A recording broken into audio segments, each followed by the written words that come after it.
Hello everyone, welcome to study squad. I am Shivani Chauhan. इस video में हम लोग देखेंगे क्लास 8 भारत की खोज, और ये चैप्टर 7 है और इस चैप्टर 7 का लास्ट पार्ट है। अब तो बुक ऑलमोस्ट कंप्लीट ही हो गई है, 2 ही चैप्टर्स बचते हैं छोटे छोटे। तो अल्पसंख्यकों की समस्या, मुस्लिम लीग और मोहम्मद अली जिन्ना। तो अल्पसंख्यक कौन होते हैं? जो माइनॉरिटी होती है, जिनकी संख्या कम होती है, उनको हम अल्पसंख्यक कहते हैं। तो जो अल्पसंख्यक हैं उनकी क्या समस्या थी और मोहम्मद अली जिन्ना ने उनके लिए क्या क्या काम किए।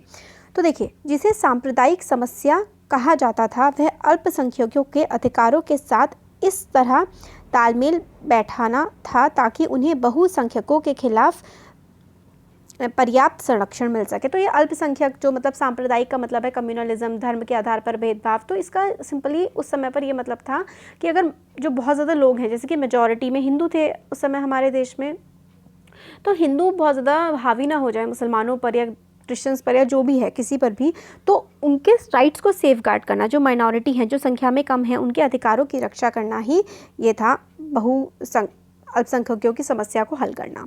भारत के अल्पसंख्यक यूरोप की तरह जातीय या राष्ट्रीय अल्पसंख्यक नहीं थे, वे धार्मिक अल्पसंख्यक थे। तो भारत के जो माइनॉरिटी थी वो यूरोप की तरह कास्ट रिलेटेड या फिर नेशन रिलेटेड माइनॉरिटी नहीं थी, बल्कि धर्म रिलेटेड थी। जातीय दृष्टि से भारत में एक विचित्र मिश्रण है। तो जाति के हिसाब से अलग सा मिश्रण सा है, मिक्सचर है हमारे देश में। पर जातीय सवाल भारत में न कभी उठे न उठ सकते हैं। धर्म इन जातीय विभिन्नताओं के ऊपर है। जातियाँ या तो एक दूसरे में मिल जाती हैं या उनमें अंतर करना कठिन होता है। तो जातियाँ तो लगभग एक दूसरे से मिल ही जाती हैं, बट धर्म में अंतर कर आराम से हमारे देश में किया जा सकता है। फिर आगे कहते हैं इसमें, जाहिर है कि धार्मिक दीवारें स्थायी नहीं होती और जो व्यक्ति अपना धर्म बदलता है उसकी जातीय पृष्ठभूमि या उसकी जातीय और भाषिक विरासत नष्ट नहीं हो सकती। तो ये कहते हैं कि जाति या फिर जो धर्म है वो धर्म भी आप कह सकते हैं परमानेंट नहीं होता, हो सकता है धर्म बदल जाए, जाति बदल जाए, तो वो सब बदल सकता है, बट जो विरासत है, जो उनके परिवार में या उस देश में जो सदियों से चला आ रहा है, वो तो नहीं बदलता है ना।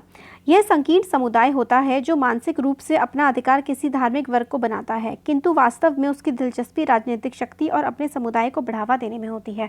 तो नेहरू जी कहते हैं कि जो सांप्रदायिक बातें करते हैं, जो कहते हैं कि भाई एक धर्म को खतरा है दूसरे धर्म से, वो कुछ नहीं कर रहे होते हैं। उनको किसी धर्म को किसी से भी कोई खतरा नहीं होता है, बट एक्चुअली में क्या होता है कि कुछ लोग होते हैं जो खुद को पॉलिटिक्स में पावर में लेकर के आना चाहते हैं, इसलिए वो लोगों की फीलिंग्स का इस्तेमाल करने की कोशिश करते हैं अपने गेन के लिए। कांग्रेस सांप्रदायिक हल निकालने के लिए उत्सुक और चिंतित थी ताकि प्रगति के मार्ग की रुकावट को दूर किया जा सके। कांग्रेस की सदस्य संख्या में मुख्य रूप से हिंदू थे। तो कांग्रेस के जो मेंबर्स थे उसमें मेनली हिंदू थे, लेकिन उनमें बड़ी संख्या में मुसलमानों के अलावा दूसरे तमाम धर्मों के लोग, सिख, ईसाई आदि भी शामिल थे। तो कांग्रेस में सिख, ईसाई, हिंदू सब लोग थे, इसलिए राष्ट्रीय दृष्टिकोण के से विचार करना उसकी मजबूरी थी, क्योंकि कांग्रेस में हर धर्म के लोग थे, इसलिए पूरे देश के बारे में वो विचार करते थे। उसके लिए सबसे बड़ी समस्या थी राष्ट्रीय स्वाधीनता और एक स्वतंत्र लोकतांत्रिक राज्य की स्थापना। तो कांग्रेस के लिए सबसे बड़ी प्रॉब्लम थी कि हम गुलाम थे और उन्हें हमें आज़ाद कराना था, देश को आज़ाद कराना था। कांग्रेस निसंदेह एका चाहती थी, उसे मानकर चलती थी, पर उसे ऐसा कोई कारण नहीं दिखाई पड़ता था जिसकी वजह से भारत के सांस्कृतिक जीवन की संपन्नता और विविधता को सिर्फ एक सांचे में कस दिया जाए। तो देखिए, कांग्रेस जो है सबको साथ लेकर के चलना चाहती थी, पर इसका मतलब ये नहीं था कि वो दूसरे धर्मों की या किसी जाति की या किसी भी संप्रदाय की वो अनदेखी करती हो। वो चाहती थी सब साथ मिलकर रहें और अपने अपने में भी बने रहें और साथ में भी बने रहें। इस तरीके की विचारधारा थी कांग्रेस की। इसलिए काफ़ी दूर तक प्रादेशिक स्वायत्तता स्वीकार कर ली गई थी और विभिन्न समुदायों की स्वतंत्रता और सांस्कृतिक विकास की सुरक्षा के तरीकों पर सहमति हो गई थी। तो लोगों की इंडिपेंडेंस की, भाई लोग अपने तरीके से चले और देश के साथ मिलकर के भी चले, ये पूरी तरह से स्वीकार कर लिया गया था। 2 बुनियादी प्रश्नों पर कांग्रेस अडिग रही, राष्ट्रीय एकता और लोकतंत्र, मतलब देश जुड़ा रहे और डेमोक्रेसी रहे। आधी शताब्दी तक अपने विकास के समय वह इन पर बराबर बल देती रही। तो जब कांग्रेस जो है ग्रोथ कर रही थी, वो पूरी तरीके से जो इनके मूल्य थे कि भाई हम लोगों को देश को एक बना करके रखना है, देश के लोगों को एक साथ चलाना है, ये सारी की सारी जो चीज़ें हैं वो कांग्रेस साथ में लेकर के चल रही थी।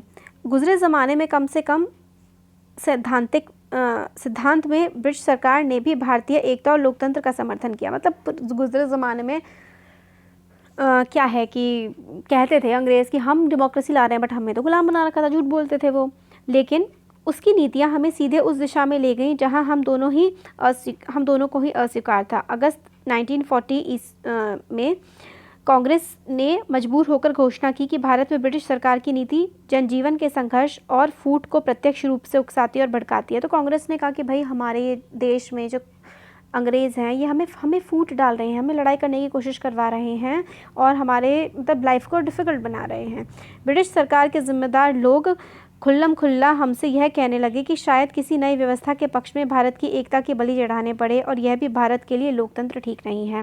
तो खुल्लम खुल्ला ब्रिटिश सरकार के लोग इंडियन से कहने लगे कि आप लोगों के लिए डेमोक्रेसी ठीक नहीं है, आपके देश का बंटवारा हो जाएगा, आपका देश बिखर जाएगा, टूट जाएगा। इस तरीके की बातें ये ब्रिटिशर्स कहा करते थे हमारे देश में।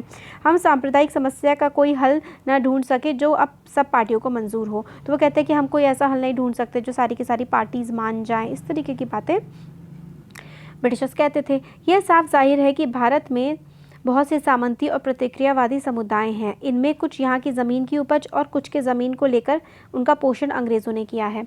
तो हमारे देश में बंटवारे वाली भावनाएं हैं। कुछ तो इसलिए आई क्योंकि उनको अपनी ज़मीनें प्यारी थी, कि उनको अपनी प्रॉपर्टी चाहिए थी, और कुछ इसलिए कि ताकि अंग्रेज़ों ने उनको बढ़ावा दिया ताकि हमें कमज़ोर वो कर सकें।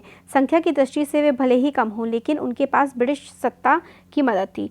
तो वो लोग जो देश का बंटवारा चाहते थे या फिर देश को अपने अंदर अपने शिकंजे में रखना चाहते थे, भले ही वो कम हो, बट ब्रिटिश सरकार उनका साथ देती थी।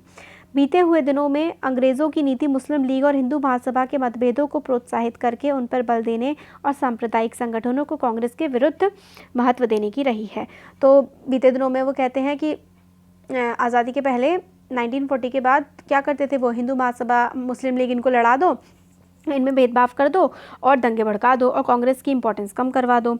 मास्टर जिन्ना की मांग का आधार एक नया सिद्धांत था जिसकी उन्होंने हाल ही में घोषणा की थी कि भारत जो है वो 2 राष्ट्र हैं, हिंदू और मुसलमान। तो 2 नेशन थ्योरी इन्होंने ही कहा था भाई। जिन्ना ने खूब उसका बढ़ चढ़ के समर्थन किया और तोड़वा दिया, देश को बंटवारा करवा दिया। नेहरू जी कहते हैं, मैं नहीं जानता, क्योंकि अगर राष्ट्रीयता का आधार धर्म है तब तो भारत में बहुत से राष्ट्र हैं। यहाँ तक कि कहा जा सकता है कि अतीत में भारत का विकास एक बहुराष्ट्रीय राज्य के रूप में हुआ और उससे राष्ट्रीय चेतना धीरे धीरे आई। तो फिर ये कहते हैं कि अगर आप धर्म के आधार पर देश को बांटना चाहेंगे, तो ऐसे तो भारत में पता नहीं कितने धर्म है, तो पता नहीं कितने देश बट जाएंगे। तो ऐसे तो फिर पुराने ज़माने से ही इतने धर्म रहे हैं, तो बहुत सारे राष्ट्र होंगे हमारे देश में, बट ऐसा तो था नहीं। मास्टर जिन्ना के 2 राष्ट्र के सिद्धांत से पाकिस्तान का या भारत के विभाजन की अवधारणा का विकास हुआ, लेकिन उससे 2 राष्ट्रों की समस्या का हल नहीं हुआ, क्योंकि वे तो पूरे देश में थे। तो 2 राष्ट्र की समस्या और 2 राष्ट्र होने चाहिए, ये जिन्ना ने दे तो दिया, मगर इससे कोई सोल्यूशन तो निकला ही नहीं, क्योंकि 2 धर्म तो पूरे के पूरे देश में फैले हुए हैं। तो आप 2 अलग अलग देशों में 2 धर्मों को कैसे बांट सकते हो। तो यही था पूरा का पूरा चैप्टर। Thank you.